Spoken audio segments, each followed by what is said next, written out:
UEFA champions লিগের ফাইনালে আগামী 2 জুন রবিবার বাংলাদেশ সময় রাত 1টায় ডর্টমুন্ডের বিপক্ষে মাঠে নামছে রিয়াল মাদ্রিদ। ইতিমধ্যে এই হাই ভোল্টেজ ম্যাচটি নিয়ে পাশ হয়েছে বিরাল একলিসের ভবিষ্যৎবাণী। বিস্তারিত জানুন এই ভিডিও জুড়ে।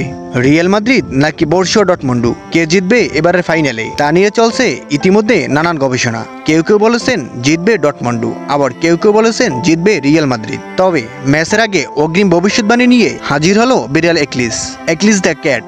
এর রং সাদা, চোখ নীল, ওজন 4 কেজি। এক ঝলকে দেখলে আর 4-5টা বিড়ালের মতো সাধারণ একলিস। কিন্তু একলিসের বিশেষত্ব হলো সে বধির, কানেও শুনতে পায় না, কিন্তু তার দারুণ ইন্দ্রিয় ক্ষমতা আছে। সে তার হৃদয় দিয়ে ভবিষ্যৎ দেখতে পায়। উয়েফা চ্যাম্পিয়ন্স লিগের ম্যাচে ভবিষ্যৎবাণী করানোর জন্য বিড়ালটির সামনে 2টি খাবার পাত্র দেওয়া হয়। সেই সাথে একটি খাবার পাত্রের সাথে ডর্টমুন্ডের পতাকা এবং অপর পাত্রের সঙ্গে রিয়াল মাদ্রিদের পতাকা লাগিয়ে দেওয়া হয়। তার মধ্য থেকে বিরাল একলিস রিয়াল মাদ্রিদের পতাকা বেছে নেয়। আর এতেই বোঝা যায় 2024 সালের উয়েফা চ্যাম্পিয়ন্স লিগের ফাইনালে রিয়াল মাদ্রিদই জিতবে। সম্মানিত ভিউয়ার্স, আপনার মতে কে জিতবে, বর্ষীয় ডর্টমুন্ড নাকি রিয়াল মাদ্রিদ? আপনি আপনার ব্যক্তিগত মতামত আমাদের সাথে শেয়ার করতে ভুলবেন না।